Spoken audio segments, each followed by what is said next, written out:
السلام علیکم. میں آپ کو سنا رہی ہوں انسپکٹر نواز خان کی ایک کرائم سٹوری جس کا نام ہے محبوب، محبوبہ اور شوہر. چاکرانی کے بنگلے سے میں کئی الجھنیں لے کر واپس لوٹا. سب سے بڑی الجھن روپوتی ہی تھی.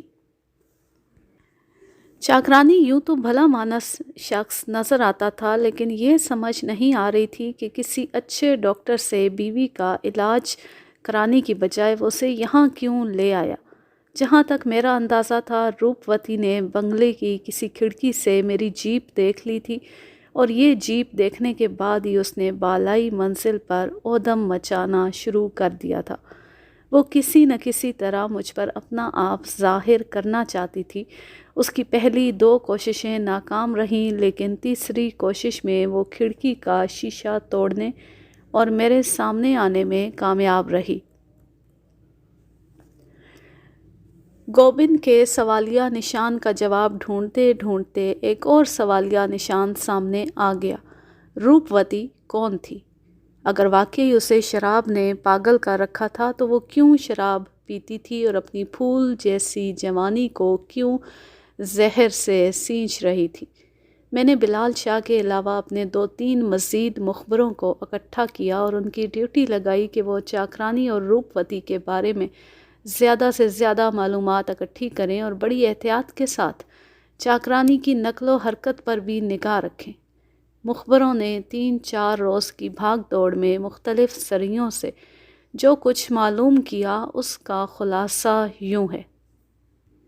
چاکرانی کی یہ دوسری اور روپوتی کی پہلی شادی تھی. چاکرانی کی طرح روپوتی کا تعلق بھی دہلی کے ایک آزاد خیال گھرانے سے تھا.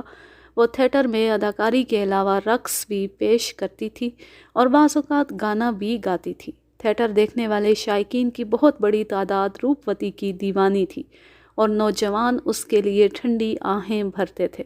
مجھے یہ بھی معلوم ہوا کہ چاکرانی کے ساتھ شادی سے پہلے روپوتی کا ایک اجیت نامی نوجوان سے معاشقہ بھی چلا تھا. یہ نوجوان بھی تھیٹر کا اداکار تھا اور بہت خوبصورت سمجھا جاتا تھا. بعد میں روپوتی نے اس نوجوان سے تعلق توڑ لیا اور چاکرانی کو اپنی مرضی سے جیون ساتھی چن لیا. مخبروں نے گورا پہاڑ کے بنگلہ نمبر 14 کے بارے میں بھی معلومات حاصل کی تھی. چاکرانی نے یہ بنا بنایا بنگلہ کوئی 3 سال قبل خریدا تھا. سارا سال یہ بنگلہ بند پڑا رہتا تھا. صرف جون جولائی کے مہینوں میں چاکرانی 10-15 روز کے لیے یہاں آتا تھا. چاکرانی کے ساتھ اس کا مینیجر ہوتا تھا یا ایک عدد باورچی. یہ باورچی عموماً چاکرانی کے ساتھ ڈلہوزی پہنچتا تھا. اس دفعہ بھی مینیجر اور باورچی اس کے ساتھ ہی یہاں آئے تھے، لیکن اس دفعہ 2 باتیں معمول سے ہٹ کر ہوئی تھیں. ایک تو چاکرانی گرمیوں کے بجائے سردیوں میں آیا تھا. دوسرے اس کے ساتھ روپوتی بھی تھی جسے وہ اپنی بیوی بتا رہا تھا. اسے یہاں آئے ہوئے 2 مہینے سے اوپر ہو گئے تھے. وہ بہت کم بنگلے سے نکلتا تھا اور اس کی پتنی کی تو کسی نے جھلک تک نہیں دیکھی تھی. ارد گرد کے لوگ اب اس بنگلے کو پراسرار خیال کرنے لگے تھے. ان کا خیال تھا کہ بنگلے کی 4 دیواری کے اندر ضرور کوئی گڑبڑ ہے. یہاں کوئی غیر قانونی کام ہوتا ہے یا پھر کسی روح وغیرہ نے ڈیرا ڈال لیا ہے. دیہی علاقوں میں ایسی باتوں کے پھیلنے کے لیے بس اشارے کی ضرورت ہوتی ہے. یہاں بھی یہ اشارہ موجود تھا، یعنی بنگلے کے پچھواڑے لکڑی گودام کے چوکیداروں نے چیخوں کی آوازیں سنی تھیں جو اکثر رات کے وقت آتی تھی. میں اب ان چیخوں کا سبب سمجھ گیا تھا، لیکن ان کی اصل بنیاد کا مجھے بھی پتہ نہیں تھا. نہ جانے کیوں رہ رہ کر خیال آ رہا تھا کہ ان چیخوں کی اصل بنیاد اس کہانی کے ملبے میں چھپی ہوئی ہے جس میں چاکرانی کے علاوہ کسی اجیت نامی اداکار کا ذکر بھی آتا ہے اور جس کا آغاز دہلی کے کسی رومان پرور گوشے سے ہوا تھا. مجھے اندازہ ہو رہا تھا کہ یہ گتھی سلجھانے کے لیے مجھے یا میرے سب انسپکٹر کو دہلی جانا پڑے گا. 2-3 روز سوچ بچار کرنے کے بعد میں نے خود دہلی جانے کا فیصلہ کر لیا. میں چند کیسوں کے سلسلے میں اس سے پہلے بھی دہلی جا چکا تھا. اب ان میں سے 1-2 کیسوں کی روداد بھی پڑ چکے ہیں. دہلی میرے لیے کوئی نیا مقام تھا، نہ ہی وہاں کے رہنے والے میرے لیے اجنبی تھے. ڈلہوزی سے دہلی تک جانے کا مطلب ہے بذریعہ ٹرین یا بس ایک طویل سفر. گوبند کی 8-9 ماہ پرانی گمشدگی کا معمہ حل کرنے کے لیے میرے لیے ضروری تھا کہ یہ طویل سفر کروں۔ میں نے بس پر ٹرین کو ترجیح دی۔ میں اور بلال شاہ پہلے سرکاری گاڑی پر پٹھان کوٹ پہنچے۔ پٹھان کوٹ اسٹیشن سے ہم ٹرین میں بیٹھے اور پھر چل سو چل۔ سفر طویل ضرور تھا، لیکن جب بلال شاہ جیسا دلچسپ ہم سفر ہو تو سفر کٹنے میں زیادہ دشواری نہیں ہوتی۔ پچھلے دنوں بلال شاہ ایک بوتل خون عطیے میں دے بیٹھا تھا۔ اب وہ ہر وقت خون کی کمی کا روتا رہتا تھا۔ کہتا تھا اٹھتے بیٹھتے چکر آتے ہیں، بیٹھے بیٹھے ٹانگیں سن ہو جاتی ہیں۔ ہر وقت ناخنوں کو دیکھتا رہتا تھا کہ ان میں گلابی پن نہیں رہا۔ ایک بوتل خون کی کمی پوری کرنے کے لیے اس نے میری جیب سے جتنا پھل فروٹ کھایا تھا اس سے 5-6 بوتل خون اس کے جسم میں مزید پیدا ہو چکا تھا، مگر کمی تھی کہ پوری ہونے میں نہیں آتی تھی۔ ہم پٹھان کوٹ سے لدھیانہ پہنچے اور لدھیانہ سے براستہ پٹیالہ دہلی پہنچ گئے۔ یہ 450 میل سے زائد سفر تھا۔ دہلی میں ہمارا قیام عیدگاہ کے علاقے میں انسپکٹر نذیر احمد کے مکان میں تھا۔ میں 1-2 دفعہ پہلے بھی نذیر احمد کے پاس ٹھہر چکا تھا۔ وہ بڑا ہمدرد اور تعاون کرنے والا شخص تھا۔ نذیر احمد کے ذریعے اجیت کمار کا ٹھکانہ معلوم کرنے میں قطعاً دشواری نہیں ہوئی۔ وہ کوئی گمنام شخص نہیں تھا، تھیٹر کا معروف اداکار تھا۔ نئی آبادی میں اس کی 2 کنال کی شاندار کوٹھی تھی، لیکن وہ خود دہلی میں موجود نہیں تھا۔ معلوم ہوا کہ کسی شو میں حصہ لینے کے لیے میرٹھ گیا ہوا ہے۔ اس کی واپسی 2 روز بعد متوقع تھی۔ ہم نے یہ وقت دہلی دیکھنے میں گزارا۔ شہر دیکھنے کا شوق بلال شاہ کو تھا، مجھے نہیں، مگر اس کے ساتھ تو جانا ہی تھا۔ آخر اس نے میرے کہنے پر خون دے رکھا تھا۔ گاہے بگاہے اس سے چکر آتے تھے۔ نصیب دشمنا کچھ ہو جاتا تو مصیبت پڑ جاتی۔ یہ تیسرے روز دوپہر کا واقعہ ہے۔ ہم جنرل پوسٹ آفس سے عیدگاہ کی طرف آ رہے تھے۔ یوں ہی میرے جی میں آئی کہ نئی آبادی کی طرف نکل چلتے ہیں۔ گزرتے گزرتے ایک نگاہ اجیت کی رہائش گاہ پر بھی ڈال جائیں گے۔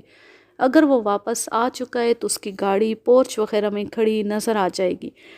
ہم چھوٹی جیپ پر سوار تھے۔ یہ پرائیویٹ جیپ تھی اور نذیر احمد کے چھوٹے بھائی شجاع نے ہمیں ذاتی استعمال کے لیے دے رکھی تھی۔ نئی آبادی کی طرف جاتے ہوئے جو ہی ہم مجسمے والے چوک سے گزرے، بلال شاہ کی نگاہ بس سٹاپ پر کھڑے ایک نوجوان پر پڑی اور وہ بری طرح چونک گیا۔ رکیے خان صاحب! وہ تقریباً چیخ اٹھا۔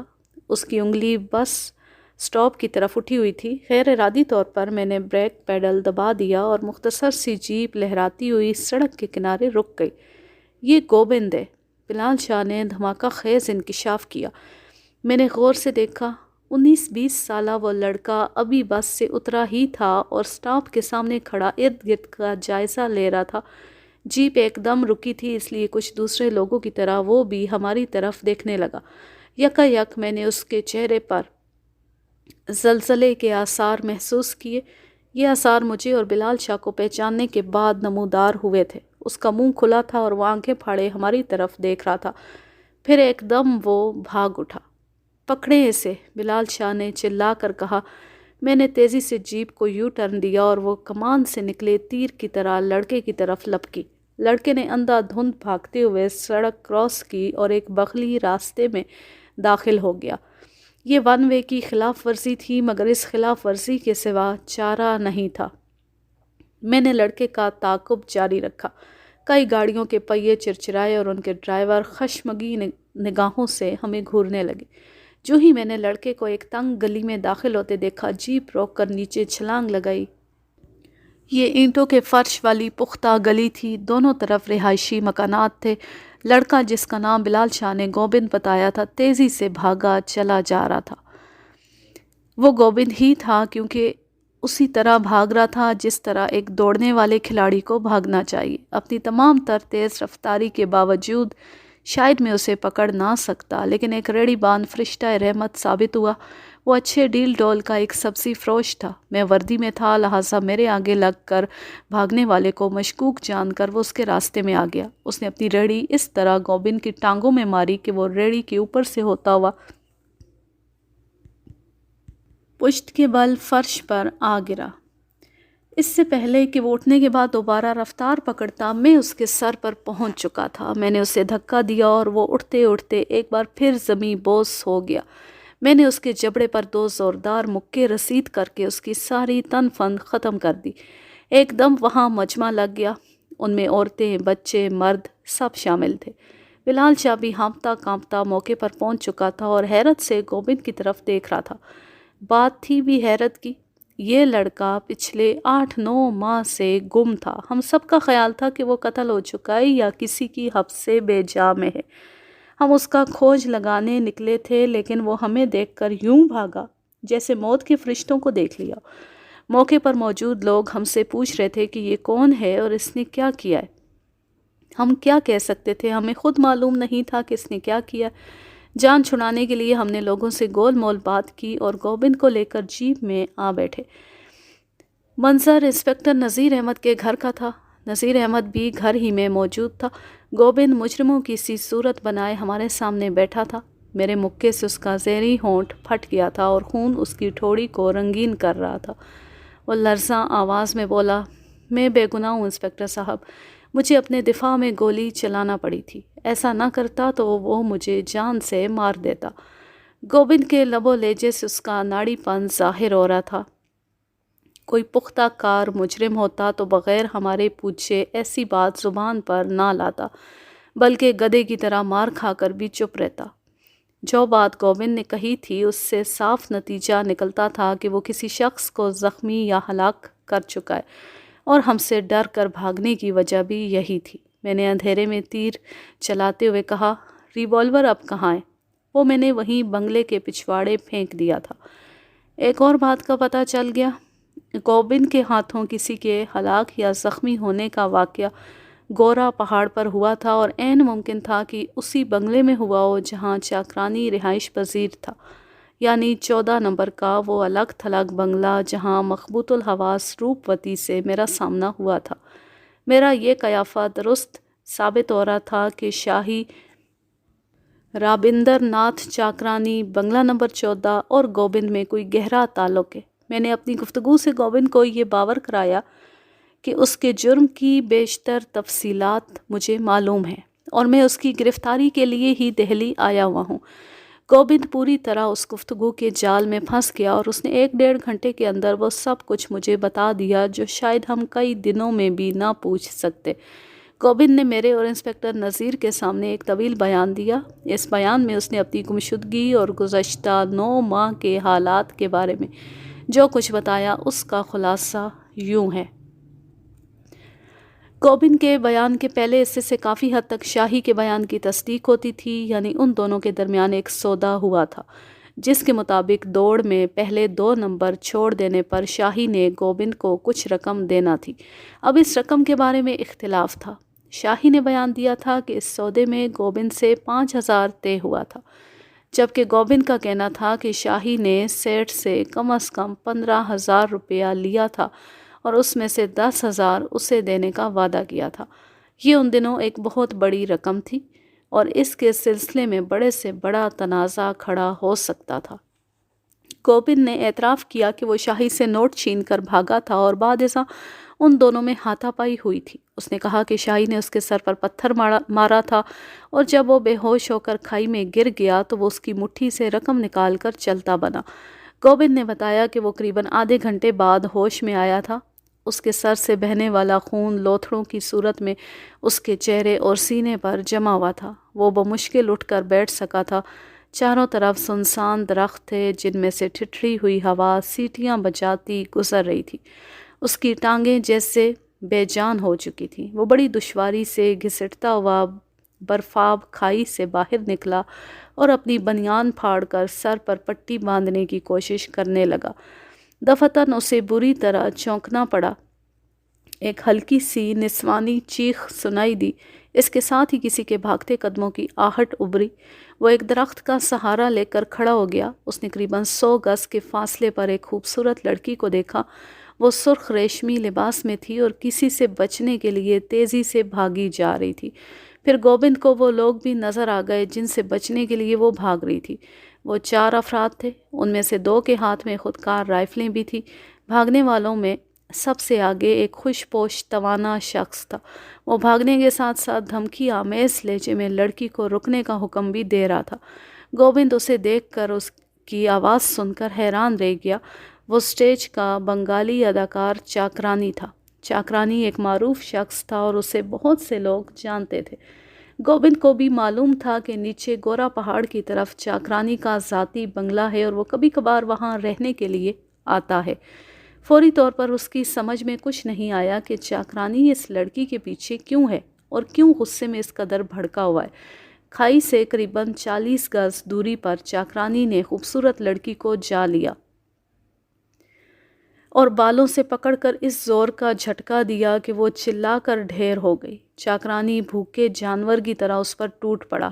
اس نے روتی چلاتی لڑکی کو بری طرح پیٹا اور سخت سردی میں اس کے کپڑے تار تار کر دیے۔ بعد ازاں وہ اسے بالوں سے گھسیٹتا ہوا ڈھلوان سے نیچے جانے لگا۔ گوبند اب لڑکی کو بھی پہچان چکا تھا۔ وہ سٹیج کی ساحرہ اور بے شمار دلوں کی دھڑکن، نوجوان اداکارہ روپوتی تھی۔ دفتن چاکرانی کے کارندوں نے گوبند کو دیکھ لیا۔ اس ویرانے میں گوبند کی موجودگی ان کے لیے جہاں تعجب خیز تھی، وہاں تشویشناک بھی تھی۔ گوبند یہ سارا واقعہ اپنی آنکھوں سے دیکھ چکا تھا اور یقینی طور پر تھیٹر کے ایک مشہور اداکار کو پہچان بھی چکا تھا۔ کچھ دیر تذبذب میں رہنے کے بعد چاکرانی کے کارندے تیزی سے آگے بڑھے اور انہوں نے گوبند کو دبوچ لیا۔ گوبند نے ان کی منت سماجت کی اور قسمیں کھائیں کہ اس نے کچھ نہیں دیکھا اور نہ وہ کسی کو کچھ بتائے گا، لیکن اسے پکڑنے والے کچی گولیاں نہیں کھیلے تھے۔ انہوں نے اسے بے بس کیا اور گھسیٹتے ہوئے نیچے نیم پختہ راستے پر لے گئے جہاں ان کی 2 گاڑیاں کھڑی تھیں۔ یوں گوبند ایک چشمدید گواہ ہونے کے سبب اغوا ہوا اور چاکرانی کی حبس بے جا میں چلا گیا۔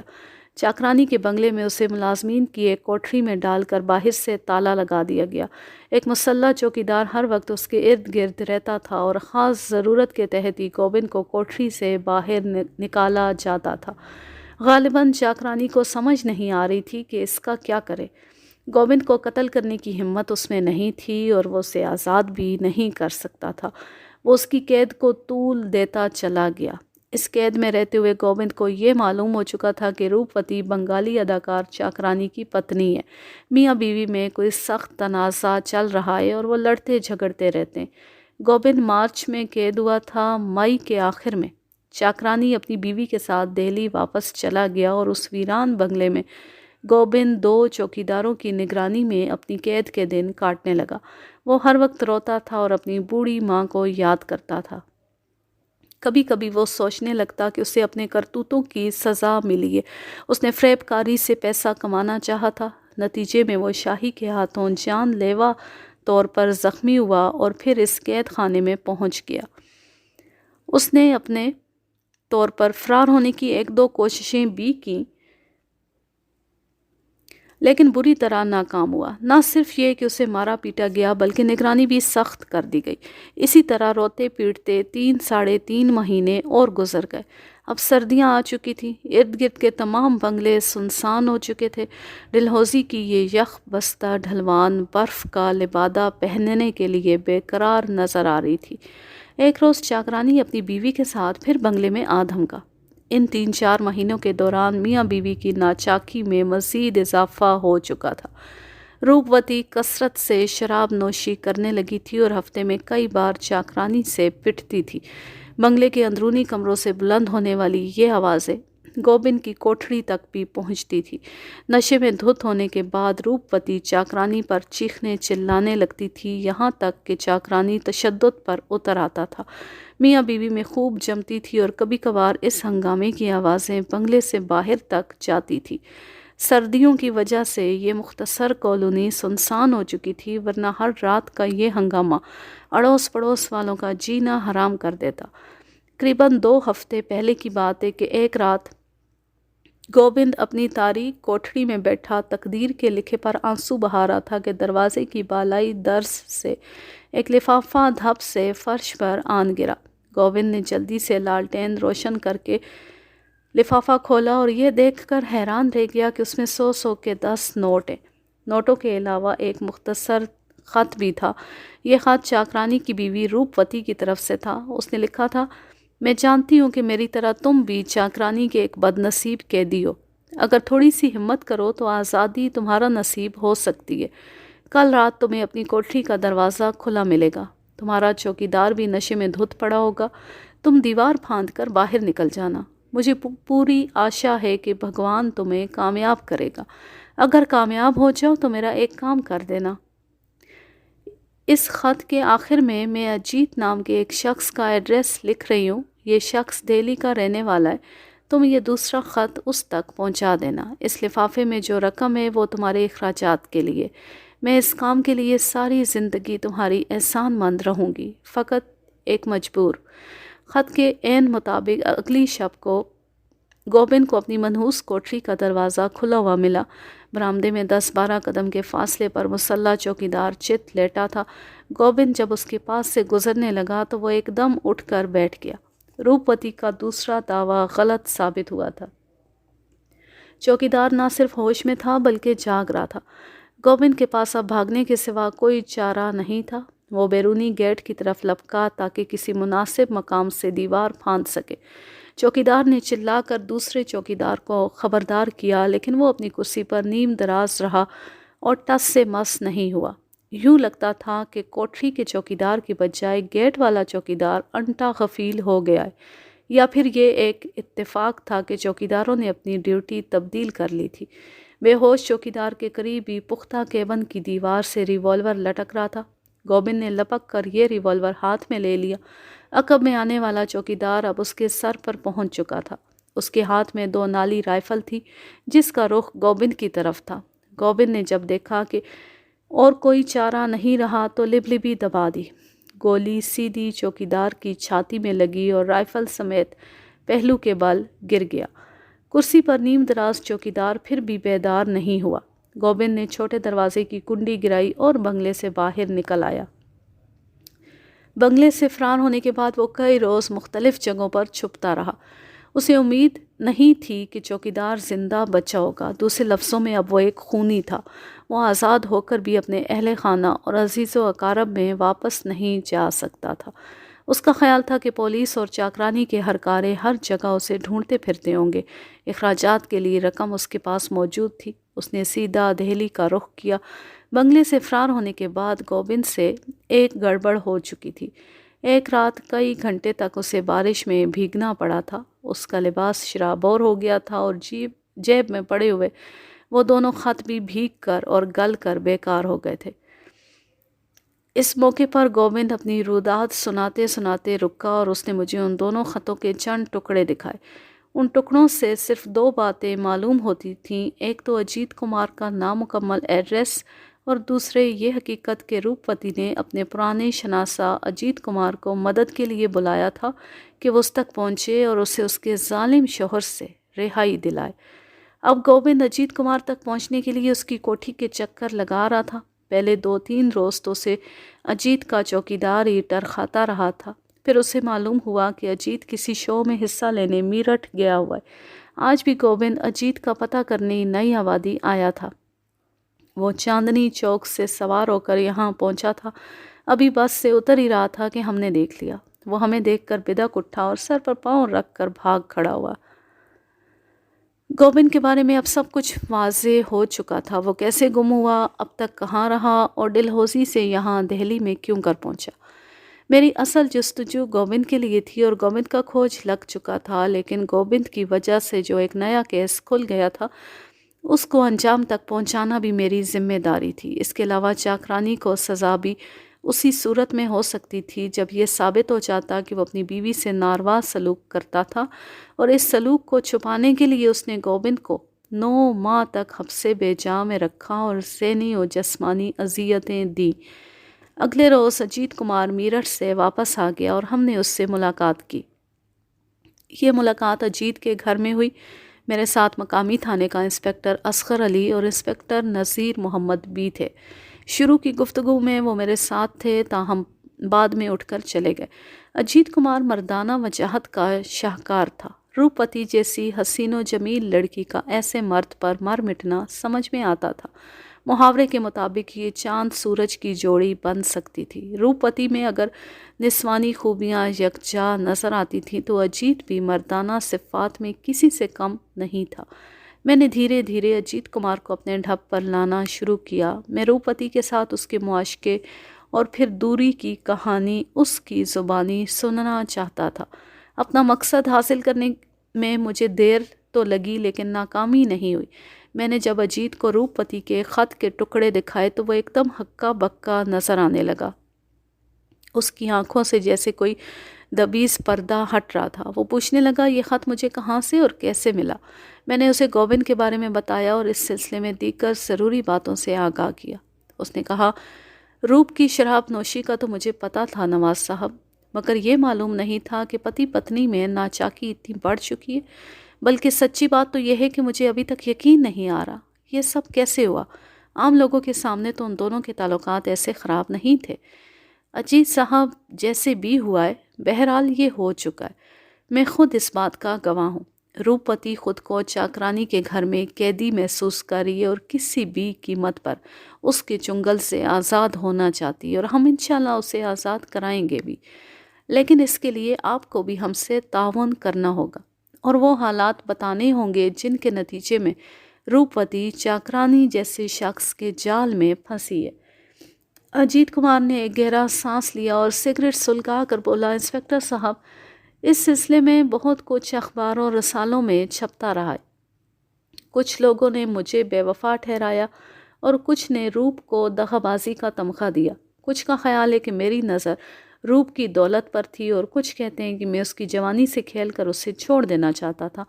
اس قسم کی اور بھی بہت سی باتیں پریس میں آتی ہیں، لیکن حقیقت سے ان سب کا دور کا بھی تعلق نہیں ہے۔ میں نے کہا، لیکن یہ تو حقیقت ہے نا کہ آپ دونوں ایک دوسرے کے بہت قریب آ کر دور گئے۔ بعض لوگ یہ بھی کہتے ہیں کہ ایک موقع پر روپوتی سے آپ کا جھگڑا ہوا تھا اور آپ نے اسے تھپڑ مارا تھا۔ ہاں، یہ جھگڑے والی بات کسی حد تک درست ہے۔ در حقیقت جھگڑا اسی کشمکش کا انجام ثابت ہوا جو پچھلے 2 برسوں سے میرے اور روپ میں جاری تھی۔ کیسی کشمکش؟ بس یہی بات سمجھ میں نہ آنے والی ہے۔ ہماری کشمکش کی کوئی خاص وجہ نہیں تھی۔ یوں سمجھ لیجئے کہ ایک بیکار کی اکڑ تھی جو ہمیں ایک دوسرے سے دور رکھے ہوئے تھی۔ چھوٹی چھوٹی باتیں تھیں جنہیں ہم نے خواہ مخواہ اپنے لیے مسئلہ بنا لیا تھا۔ ہم ایک دوسرے کو بے انتہا چاہنے کے باوجود کھچے کھچے رہتے تھے، معمولی باتوں پر روٹھ جاتے تھے اور مہینوں ایک دوسرے سے آنکھ نہیں ملاتے تھے۔ کبھی میں کسی بات کو اپنی حد تک سمجھ لیتا، کبھی وہ رائی کے دانے کو پہاڑ بنا لیتی۔ اب سوچتا ہوں تو سمجھ میں آتا ہے کہ ہم دونوں میں بچپنا تھا۔ یہ بچپنا ہم سے چھوٹی چھوٹی غلطیاں کراتا رہا، یہاں تک کہ ہم ایک دوسرے سے جدا ہو گئے۔ یہ جدائی اس لیے زیادہ افسوسناک تھی کہ ہم منزل کے قریب پہنچ کر راستہ بھٹکے تھے۔ ہماری شادی کی بات چل نکلی تھی، میری والدہ راضی تھی، والد بھی رضامند ہو چکے تھے۔ دوسری طرف روپوتی کی والدہ اور بہنیں ہی خوش تھیں، مگر اچانک سارے ارادے دھرے کے دھرے رہ گئے۔ ایک معمولی بات پر ہمارا جھگڑا ہوا۔ میرے ایک گہرے دوست نے اسٹیج شو کا انتظام کیا تھا۔ اس شو میں روپوتی بھی حصہ لے رہی تھی۔ شو کی ساری ٹکٹیں بک ہو چکی تھیں۔ رات 8 بجے شو ہونا تھا اور 1 گھنٹہ پہلے روپوتی نے شو میں شرکت سے انکار کر دیا۔ شو کے منتظمین کے چھکے چھوٹ گئے۔ انہوں نے مجھ سے رابطہ قائم کیا اور چاہا کہ میں روپوتی سے سفارش کروں۔ میں نے روپوتی کو منانے کی کوشش کی تو معلوم ہوا کہ اس کی بڑی بہن کو انگلینڈ جانا ہے اور وہ اسے سی آف کرنے کے لیے ہوائی اڈے جانا چاہتی ہے۔ میں نے اسے سمجھایا کہ شو میں شرکت اس کے لیے زیادہ ضروری ہے، مالک کو بہت نقصان اٹھانا پڑے گا اور بدنامی الگ ہوگی۔ میں نے بہت کوشش کی مگر وہ کسی طور نہیں مانی۔ اپنی بات پر اڑ جانے کی اس کی یہی عادت ہمیشہ جھگڑے کا سبب بنتی تھی۔ اس دن معاملہ میری برداشت سے باہر ہو گیا اور میں نے بھنا کر اسے تھپڑ دے مارا۔ وہ پاؤں پٹکتی ہوئی دوسرے کمرے میں چلی گئی۔ اس واقعے کو 2-2.5 برس گزر چکے۔ اس کے بعد کبھی ہماری بات نہیں ہوئی۔ دونوں گھرانوں نے بھی قطع تعلق کر لیا۔ جھگڑے سے 4 ماہ بعد کی بات ہے۔ ایک روز میں نے بے پناہ صدمے سے یہ خبر سنی کہ روپوتی نے ایک رنوے سے شادی کر لی ہے۔ آپ سمجھ ہی گئے ہوں گے میری مراد رابندر ناتھ چاکرانی سے۔ میں اسے برا آدمی تو نہیں کہہ سکتا، لیکن وہ بالکل اور ٹائپ کا آدمی ہے۔ تعلیم غالباً اس کی میٹرک تک کے باپ پہلوانی کرتا تھا اور اپنے حریفوں کی ہڈی پسلی توڑنے میں مشہور تھا۔ چاکرانی خود بھی جنگجو قسم کا آدمی ہے۔ میری اس سے بہت کم ملاقات ہوتی ہے اور اس کے گھریلو حالات کے بارے میں تو میری معلومات صفر ہیں، بلکہ میں تو کہوں گا کہ اس کے قریبی دوست بھی اس کے گھریلو حالات کے بارے میں بہت کم جانتے ہیں۔ وہ ان لوگوں میں سے ہے جو اپنی ذاتی زندگی کو کاروباری زندگی سے بالکل الگ رکھتے ہیں۔ شادی کے فوراً بعد اس نے روپوتی کو ڈراموں میں حصہ لینے سے منع کر دیا۔ وہ عام تقریبات میں بھی کم ہی نظر آتی تھی۔ میں تو خط کے یہ ٹکڑے دیکھ کر حیران رہ گیا ہوں۔ ان فکروں سے تو ظاہر ہوتا ہے کہ وہ کسی قیدی کی زندگی گزار رہی ہے۔ روپوتی جیسی پڑھی لکھی نازک مزاج لڑکی کی چاکرانی جیسے شوہر سے نبھ ہی نہیں سکتی تھی۔ میں نے کہا، چاکرانی آپ کی اور ہماری توقع سے بہت آگے کی چیز ہے اجیت کمار صاحب۔ اگر روپوتی کچھ روز مزید اس کے پاس رہ گئی تو وہ ضرور اسے پاگل کر دے گا۔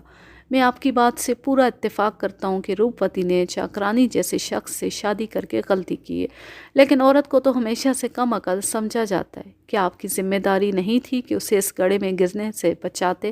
آخر آپ مرد تھے۔ مرد کی ہمت اور برداشت عورت سے زیادہ سمجھی جاتی ہے۔ اگر وہ ضد میں آ گئی تھی تو آپ ہی ضد چھوڑ کر معاملے کو سلجھانے کی کوشش کرتے۔ وہ بولا، آپ ٹھیک کہہ رہے ہیں نواز صاحب، لیکن وہ کوئی بے آسرا لڑکی نہیں تھی اور نہ ہی نابالغ تھی۔ اپنا اچھا برا خوب ٹھیک طرح سمجھتی تھی اور سمجھانے بجانے کے لیے اس کے بزرگ بھی موجود تھے۔ پھر مجھے تو پتہ ہی نہیں چلا، آنن فانن خبر ملی کہ روپ کی شادی چاکرانی سے ہو رہی ہے۔ 2 روز بعد اس شادی کی تصویریں بھی اخبار میں چھپ گئیں۔ آج کے لیے بس اتنا ہی، اب میں لیتی ہوں آپ سے اجازت۔ جانیں خوش رہیں، شاد و آباد رہیں، ہنستے مسکراتے رہیں۔ اللہ حافظ، اللہ نگہبان۔